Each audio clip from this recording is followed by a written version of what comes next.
Now let's go back to referring to this sketch here, this very basic side view of the silhouette.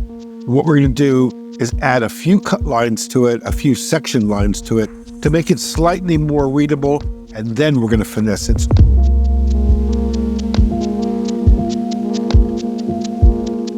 And now this is when the fun starts. We're going to get a little bit more into the detail of the sketch, and you'll see as I progress here that it's going to start to come alive.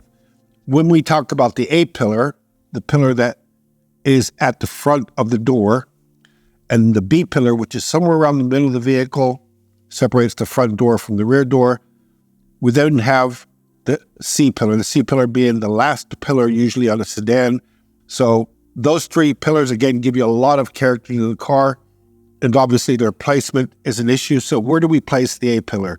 The center line, which we've already established to be slightly around the rear of the front tire in side view, it's going to start to whip around to the back on the corner.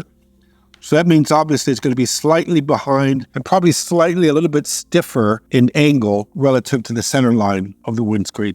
As a reference point, again, just to start with, it doesn't have to be 100%, but in the ballpark, is I like to aim the direction of the A-pillar towards the center line of the front wheel. Now you're going to want to establish the position of the B-pillar and the C-pillar, the B-pillar being about halfway between the front door openings, the rear door's rear opening. So let's just say, for the matter of design on this vehicle, we're going to position it more or less like that. B-pillar, C-pillars. We'll give it a light bit of curvature. Will come pretty straight down, perhaps a little bit of lean to the B-pillar cut line. And then with the C-pillar, many different ways. You can either come straight into the rear wheel. You can either then also wrap it to the front slightly. That's up to you. Then we have what we call the bumper lines. For the sake of simplicity here, let's just put the bumper line in the front here. And the rear one, same thing. You need a bit of substantial, let's call it impact area due to regulations, but departure line on the back of the vehicle, the angle here, slightly upwards, and again, slightly upwards for the attack angle or the ramp angle, as we also call it. The next thing we have to consider a little bit is the headlights and the taillights, obviously. So we then add some type of detail into here, which does signify that it has a headlamp or a taillight area. Now, you might think this looks a little bit too loose, a little bit too messy, a little bit too sketchy, but that's fine because what we're going to do now is tighten it up and make it a little bit more precise, a little bit more accurate, a little bit more communicating the idea that you in your mind have as a starting point. Now, the beauty of sketching like this, quick and loose, is that you have so much more choice of lines to pick when you're actually going to do the final sketch of it because you want to have choice. You're never going to put down a line the first time that is the line that you want to achieve because, like I said at the very beginning, it's a path of discovery. You're always changing, not your mind, but your feel for the vehicle. You're feeling the drawing as you're coming up with a design. So you can see pretty much I have,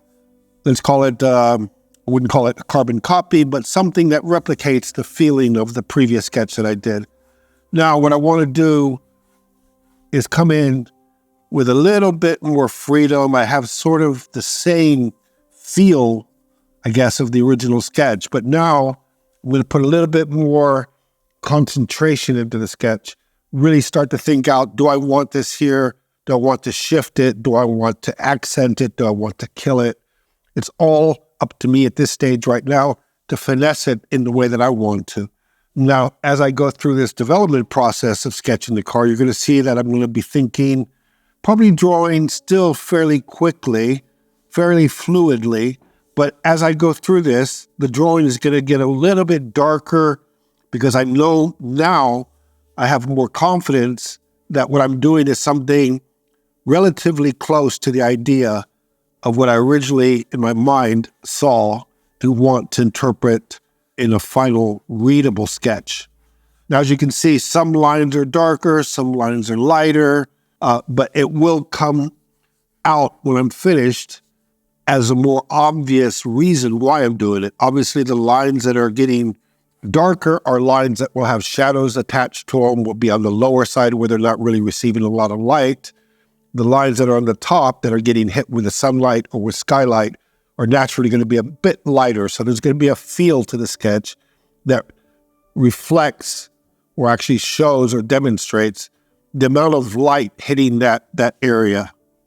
Now, you may ask why I'm putting the tires slightly inboard here. You can see that the tires on the side are actually finishing here. This is only to give it a sense of perspective, a sense of depth. And now you can start to see how the shape of the car is becoming a little bit more defined. Now you can see that this is just a quick way to tighten up your designs.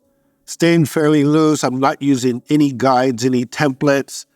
If you rely too much on your tools, then you won't really ever learn to get the feel of your sketch, to get the feeling of you actually drawing the sketch. It'll be more geometric, more mechanical looking. So designers tend to sketch by hand with as few tools as possible just to make that sketch come alive on the paper. It looks more handmade and less machine-made.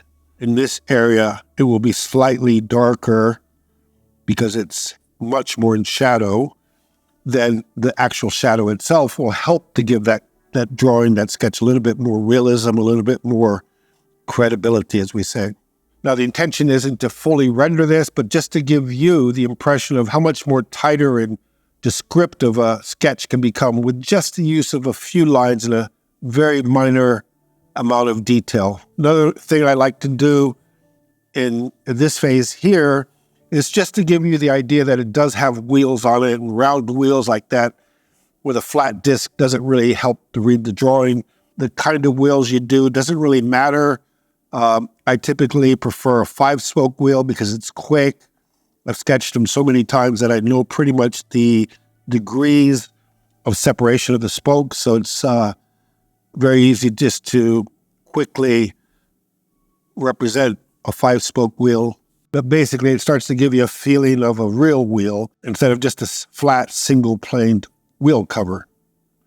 Right, now that has given you, hopefully, a little bit of a feel of how you can take a very basic line drawing into something that is still very quick, but just giving you a little bit more readability, a little bit more idea of the overall feeling of the car, just using that basic pen and sweeping across the page with your arm, being quite loose, not really caring too much about where the placement of the line is, because you can always darken that line when you feel that it's the right line, and then come to a more finished stage of what you want to represent quickly.